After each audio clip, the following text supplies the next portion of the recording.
context of the organization is your business looking into the proverbial mirror and understanding what and who they are around to serve. Who are the interested parties both internally and externally that define your company?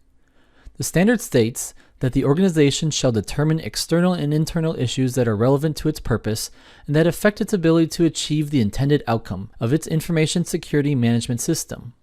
Now, the management system needs to reflect the exact environment and issues relevant to the organization, which means the ISMS for one organization is different for another, which also means don't copy and paste this training. Understand it and apply it accordingly. So what does determine external and internal issues that are relevant to its purpose mean? The internal parts that affect the ISMS are your staff, the products they produce, and the policies or processes they follow.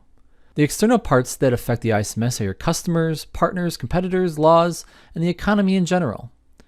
If you've heard about SWOT, think about the internal strengths and weaknesses as an organization, then the opportunities and threats to your business that come from the outside source.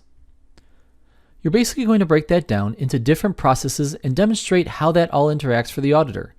Everything that makes up your organization is fed by or feeds into another piece of the organization. So let's take a look through the sample Doc 1 ISMS manual and understand what should be in there. The generic documents and policies we'll be covering in all the demos will be available with the course materials. We're starting with Doc A1, which is the ISMS manual. As we move into the Annex A and tie policies and organizational controls back to the standard, you will notice that the Doc A titles are tied to the section of the standard they enforce. This is to help with organization and recall.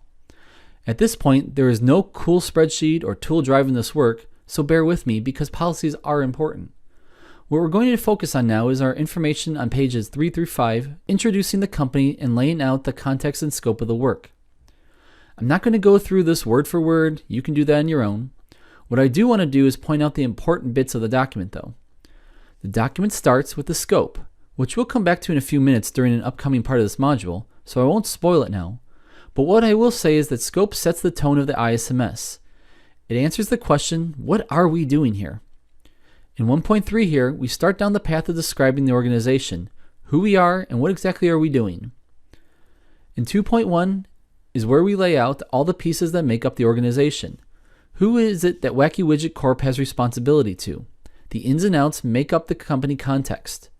Then, on the internal side, and this should look familiar, the interconnectivity between departments should be called out to show each area if it depends on the rest of the organization. This will help the auditor determine if your scope is accurate.